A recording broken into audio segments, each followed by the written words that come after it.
Assalamualaikum warahmatullahi wabarakatuh. Salam sejahtera, Om Swastiastu, Namo Buddhaya, salam kebajikan. Ibu dan Bapak yang berbahagia, selamat bertemu kembali dengan saya, Bowo Irianto, Widyaiswara BPSDM Provinsi DKI Jakarta. Semoga selalu bersemangat dan senantiasa sehat. Pada kesempatan kali ini, kita akan melanjutkan pembahasan mata pelatihan manajemen mutu dengan materi pokok 3 standar mutu ISO dan SNI. Indikator keberhasilan dari pembelajaran materi pokok 3 ini adalah bahwa setelah mengikuti pembelajaran, peserta diharapkan mampu menjelaskan standar mutu menurut ISO dan SNI. Ibu dan Bapak sekalian yang berbahagia, mari segera kita mulai pembahasan standar mutu menurut ISO dan SNI ini. Organisasi internasional untuk standarisasi, yaitu International Organization for Standardization atau IOS, adalah lembaga internasional yang menetapkan standar internasional. Lembaga yang berpusat di Jenewa, Swiss ini beranggotakan wakil-wakil dari badan atau lembaga standarisasi nasional setiap negara. Indonesia diwakili oleh Badan Standarisasi Nasional atau BSN. Mengingat singkatan dari masing-masing bahasa negara yang berbeda, maka para pendirinya menggunakan singkatan nama ISO yang berasal dari bahasa Yunani, isos, yang berarti sama atau equal. ISO yang didirikan pada 23 Februari 1947 dan merupakan lembaga nirlaba, menetapkan standar-standar industrial dan komersial dunia. Awalnya, ISO membuat standarisasi internasional untuk apa saja, antara lain standar jenis film fotografi, ukuran kartu telepon, kartu ATM bank, ukuran dan ketebalan kertas, dan sebagainya. Dalam menetapkan suatu standar tersebut, ISO mengundang para anggotanya yang saat ini sekitar 130 negara untuk duduk dalam komite teknis, subkomite, dan kelompok kerja. Peserta yang dilibatkan dalam penetapan standar, selain para wakil anggotanya, juga perusahaan-perusahaan besar. Ibu dan Bapak yang berbahagia, hingga saat ini ada beberapa standar yang telah ditetapkan ISO. Antara lain, pertama, ISO 9001. ISO 9001 adalah standar yang banyak diminati dan paling populer dan telah mengalami beberapa kali penyempurnaan. Terakhir adalah ISO 9001-2015. Instansi pemerintah yang banyak mengadopsi dan berupaya mendapat sertifikat ISO 9001 antara lain pusat-pusat pendidikan dan pelatihan, maupun unit-unit pelayanan publik. Di luar instansi pemerintah, ISO 9001 diadopsi berbagai perusahaan dan lembaga-lembaga pendidikan atau perguruan tinggi swasta.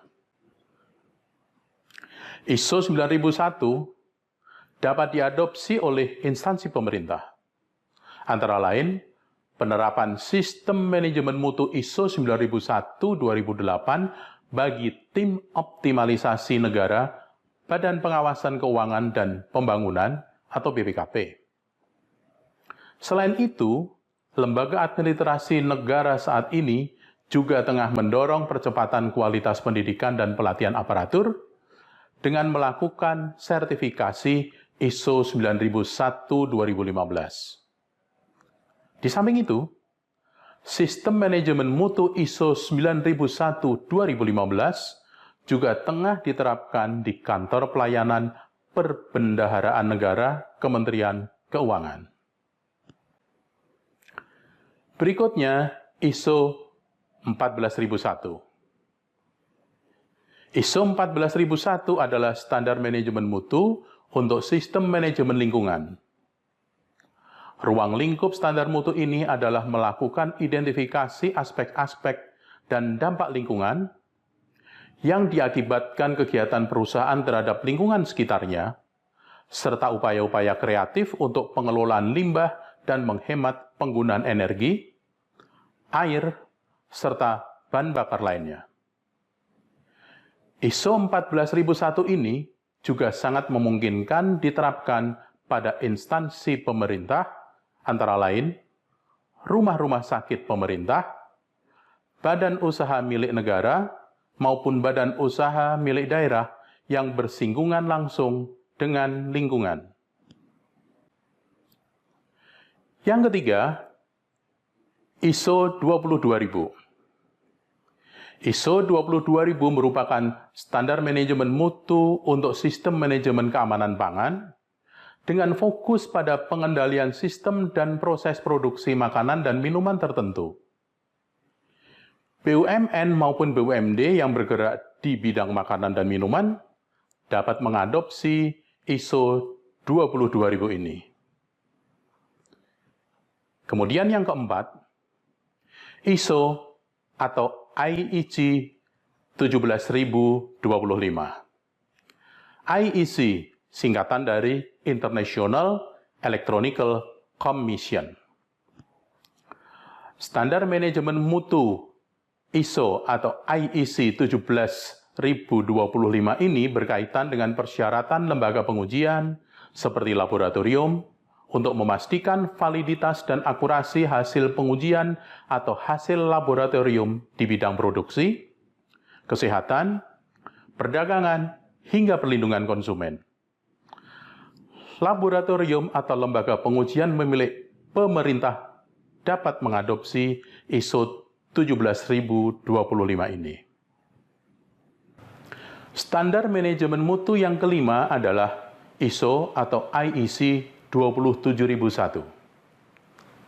ISO atau IEC 27001 ini adalah standar manajemen mutu untuk standar sistem manajemen keamanan informasi atau Information Security Management System atau ISMS. Standar manajemen mutu ini banyak diterapkan di perusahaan-perusahaan yang menggunakan teknologi informasi. Instansi pemerintah dan BUMN ataupun BUMD yang sangat tergantung pada teknologi informasi dapat menerapkan ISO atau IEC 27001 ini. Standar manajemen mutu berikutnya adalah ISO atau TS 16949. TS adalah kependekan dari Technical Specification. ISO atau TS 16949 ini merupakan standar manajemen mutu untuk manajemen mutu di industri otomotif dengan konsep perbaikan berkesinambungan, perbaikan pada rantai pasok, dan tindakan perbaikan dan pencegahan. Berikutnya yang ketujuh, OHSAS 18001. OHSAS atau OHSAS adalah singkatan dari Occupational Health and Safety Assessment Series. OHSAS 18001 ini merupakan standar manajemen mutu untuk manajemen keselamatan dan kesehatan kerja di tempat kerja atau perusahaan dengan melaksanakan prosedur yang mengharuskan organisasi secara konsisten mengidentifikasi dan mengendalikan risiko bahaya bagi keselamatan dan kesehatan di tempat kerja.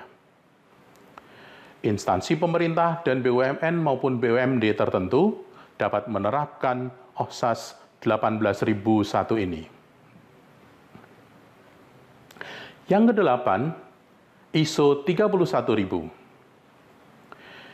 ISO 31000 adalah pedoman penerapan manajemen risiko yang diterbitkan oleh ISO pada 13 November 2009 dan merupakan pengembangan standar AS atau NZS 4360 2004 yang dikeluarkan oleh Standar Australia. ISO 31000 tidak dikembangkan untuk tujuan sertifikasi.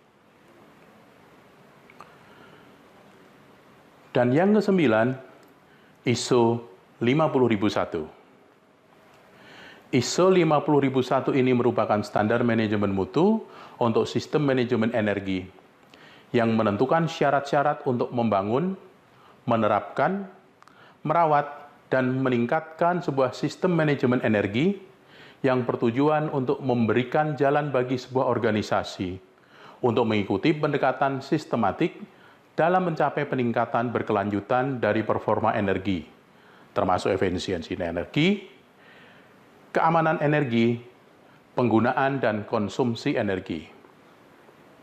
Standar ini bertujuan membantu organisasi untuk mengurangi penggunaan energi mereka sehingga dapat mengurangi biaya dan emisi gas rumah kaca. Nah, Ibu dan Bapak sekalian, sekarang waktunya kita beralih ke Standar Nasional Indonesia atau SNI.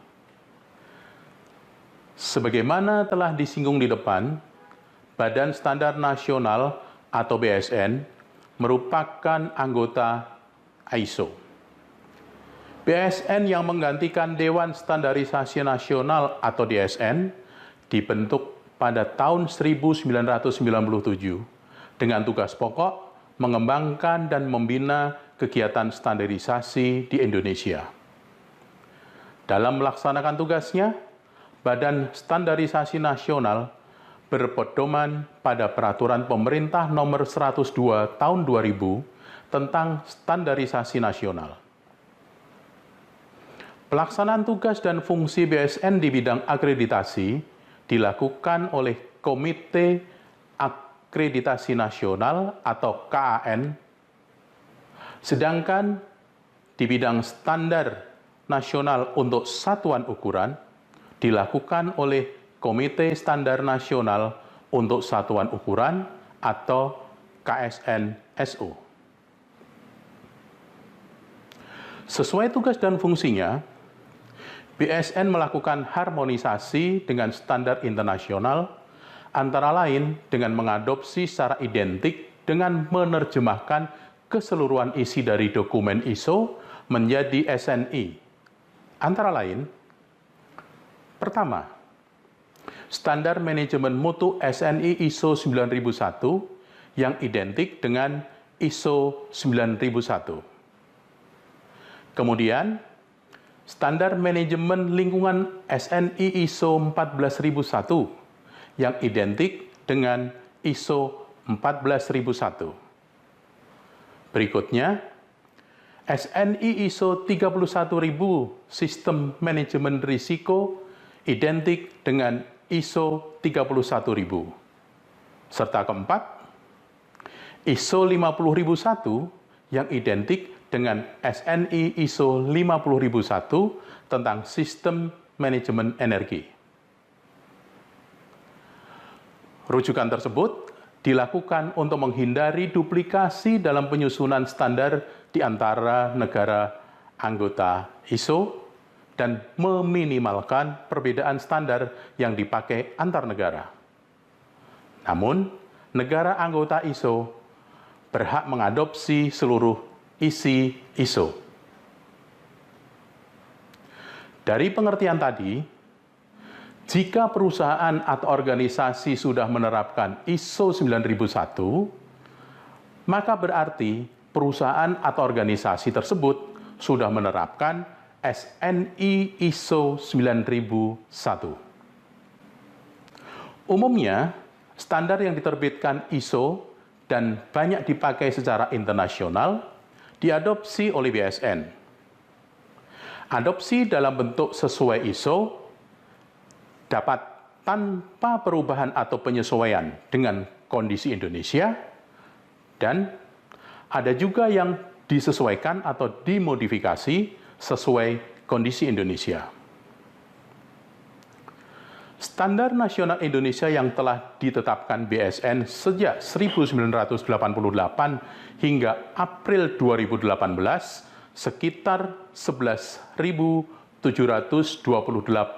standar nasional yang dapat ditunjukkan dengan data berikut.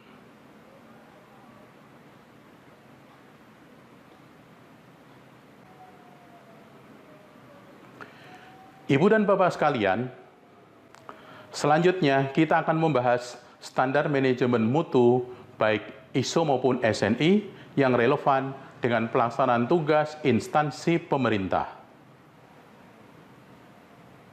Sebagaimana telah dijelaskan bahwa secara umum standar yang diterbitkan ISO dan banyak digunakan secara internasional diadopsi oleh BSN baik diadopsi tanpa perubahan atau penyesuaian dengan kondisi Indonesia, maupun ISO yang disesuaikan atau dimodifikasi sesuai kondisi Indonesia. Ada beberapa standar SNI ISO yang relevan dengan tugas dan fungsi instansi pemerintah. Antara lain, pertama, SNI ISO 9001, yaitu Sistem Manajemen Mutu untuk meningkatkan efektivitas manajemen mutu dapat digunakan di banyak instansi atau unit organisasi, misalnya perguruan tinggi, unit-unit pelayanan, serta pusat pendidikan dan pelatihan. Yang kedua, SNI ISO 14001, yaitu Sistem Manajemen Mutu tentang Sistem Manajemen Lingkungan, dapat diterapkan juga pada instansi pemerintah, antara lain rumah-rumah sakit pemerintah, BUMN maupun BUMD yang bersinggungan langsung dengan lingkungan. Yang ketiga, SNI ISO 31000, yaitu pedoman penerapan manajemen risiko yang diterbitkan oleh ISO pada 13 November 2009 dan merupakan pengembangan standar ES atau NZS 4360/2004 yang dikeluarkan oleh Standar Australia. ISO 31000 tidak dikembangkan untuk tujuan sertifikasi. Berikutnya yang keempat, ISO 5001, yaitu standar manajemen mutu bagi organisasi untuk mengikuti pendekatan sistematik dalam mencapai peningkatan berkelanjutan dari performa energi, termasuk efisiensi energi, keamanan energi, penggunaan dan konsumsi energi. Standar ini bertujuan membantu organisasi dalam mengurangi penggunaan energi mereka, sehingga dapat mengurangi biaya dan emisi gas rumah kaca. Ibu dan Bapak sekalian, demikian telah kita bahas bersama mata pelatihan manajemen mutu pada materi pokok 3, standar mutu ISO dan SNI. Semoga bermanfaat dan semakin meningkatkan pemahaman tentang standar manajemen mutu, khususnya ISO dan SNI. Terima kasih. Wassalamualaikum warahmatullahi wabarakatuh.